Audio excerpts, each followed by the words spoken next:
খামেনির হত্যাকে কেন্দ্র করে মধ্যপ্রাচ্যে উত্তাপ যেন নতুন মাত্রা ছুঁয়েছে। দেশটির সর্বোচ্চ ধর্মীয় নেতাকে হত্যার প্রতিশোধ নিতে ইরান শুরু করেছে তাদের বিধ্বংসী আক্রমণাত্মক সিরিজ অপারেশন ট্রু প্রমিস 4। একের পর এক মিসাইল ও ড্রোন হামলায় পুরো ইসরায়েল জুড়ে সতর্কতামূলক সাইরেন বেজে উঠছে। আতঙ্কে আছে পুরো অঞ্চল। শুধু ইসরায়েলই নয়, মধ্যপ্রাচ্যে যুক্তরাষ্ট্রের সামরিক ঘাঁটি ও মার্কিন স্বার্থ সংশ্লিষ্ট লক্ষ্য বস্তুতেও একের পর এক আঘাতের দাবি করছে ইরান। বিশ্লেষকদের মতে ট্রু প্রমিস সিরিজ ইরানের প্রতিরোধমূলক সামরিক নীতির অংশ। আগের ধাপগুলোতে সীমিত পাল্টা হামলা দেখা গেলেও চতুর্থ ধাপে এসে এই কৌশল আরও সমন্বিত ও বহুমাত্রিক হয়েছে। ড্রোন ও ব্যালিস্টিক মিসাইল একসঙ্গে ছুড়ে প্রতিপক্ষের আকাশ প্রতিরক্ষা ব্যবস্থাকে বিভ্রান্ত করার চেষ্টাই এখন ইরানের মূল কৌশল। ইসরায়েল বলছে তাদের আকাশ প্রতিরক্ষা ব্যবস্থা সর্বোচ্চ সতর্কতায় আছে, বিশেষ করে আয়রন ডোম ও অ্যারো মোতায়েন রয়েছে। অন্যদিকে যুক্তরাষ্ট্র ব্যবহার করছে MIM-104 প্যাট্রিয়ট। কিন্তু প্রশ্ন হচ্ছে, যদি একযোগে বহু দিক থেকে হামলা আসে, দখলদার এই দেশের প্রতিরোধ কতটা কার্যকর হবে? চলুন দেখে নেওয়া যাক কোন কোন ক্ষেপণাস্ত্রে ভর করে এগোচ্ছে ইরান। ইরানের স্বল্প পাল্লার ব্যালিস্টিক মিসাইলের মধ্যে রয়েছে ফাতেহ 110। দ্রুত মোতায়েনযোগ্য কঠিন জ্বালানি চালিত এই মিসাইল কয়েকশো কিলোমিটার দূরের লক্ষ্যবস্তুতে আঘাত হানতে সক্ষম। একই শ্রেণীতে রয়েছে জুলফাগার এবং কিয়াম-1। এগুলো তুলনামূলকভাবে কম প্রস্তুতিতে উৎক্ষেপণ করা যায় এবং নির্ভুলতা বাড়াতে উন্নত গাইডেন্স সিস্টেম ব্যবহার করে। মধ্যপাল্লার মিসাইল ইরানের কৌশলের আরেক স্তম্ভ।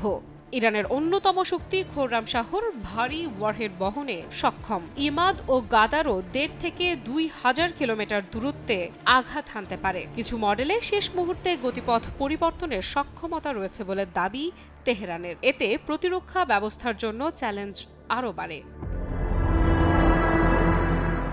শুধু ব্যালিস্টিক মিসাইল নয়, ক্রুজ মিসাইলও ব্যবহৃত হচ্ছে অপারেশন ট্রু প্রমিস 4-এ। পাবেহ, সুমার এবং হোভেইজেহ নামের ক্রুজ মিসাইলগুলো নিম্ন উচ্চতায় উড়ে শত্রুপক্ষের রাডার ফাঁকি দিতে পারে। দীর্ঘ পথ পাড়ি দিয়ে লক্ষ্যবস্তুতে নিখুঁত আঘাত হানাই এদের মূল বৈশিষ্ট্য। ইরানের আরও আছে বহুল আলোচিত Shahed 136 drone. One way attack বা আত্মঘাতী ড্রোন হিসেবে পরিচিত এই ড্রোন কম খরচে তৈরি হলেও একসঙ্গে বহু ড্রোন পাঠালে প্রতিপক্ষের প্রতিরক্ষা ব্যবস্থার উপর প্রচণ্ড চাপ তৈরি হয়। বিশেষজ্ঞরা বলছেন, ড্রোন ও মিসাইলের যৌথ আক্রমণই এখন ইরানের স্যাচুরেশন স্ট্র্যাটেজি। ইরানের আরেক শক্তি ভূগর্ভস্থ মিসাইল সিটি। পাহাড়ের নিচে সুড়ঙ্গ নেটওয়ার্কে লুকিয়ে রাখা উৎক্ষেপণ ব্যবস্থা। ফলে শত্রুর বিমান হামলার মধ্যেও পাল্টা আঘাতের সক্ষমতা বজায় থাকে। এই হামলার মধ্য দিয়ে রাজনৈতিক বার্তাও স্পষ্ট। ইরান দেখাতে চাইছে, চাপ যতই আসুক, পিছু হটার প্রশ্ন নেই। আঞ্চলিক সংঘাতকে দীর্ঘমেয়াদী ক্ষয় যুদ্ধে রূপ দেওয়ার প্রস্তুতি নিয়েছে তারা। অন্যদিকে ইসরায়েল ও যুক্তরাষ্ট্র বলছে তারা প্রস্তুত এবং প্রয়োজন হলে আরও কঠোর জবাব দেয়া হবে। কি বুঝলেন ভাই? অনলি জেডাই চাই। তাহলে কি মধ্যপ্রাচ্য প্রবেশ করছে নতুন এক সংঘাতের অধ্যায়ে? প্রযুক্তি বনাম প্রযুক্তি, প্রতিরক্ষা বনাম আক্রমণের এই লড়াই কোথায় গিয়ে থামবে? অপারেশন ট্রু প্রমিস 4 শুধু সামরিক পদক্ষেপ নয়, বরং শক্তি প্রদর্শনের একটি বহুমাত্রিক যুদ্ধ। আর সেই যুদ্ধে ব্যবহৃত প্রতিটি ক্ষেপণাস্ত্র এখন হয়ে উঠেছে ভূ রাজনীতির এক একটি কেন্দ্রবিন্দু। আফ্রিদা ইফরা, নিউজ 24।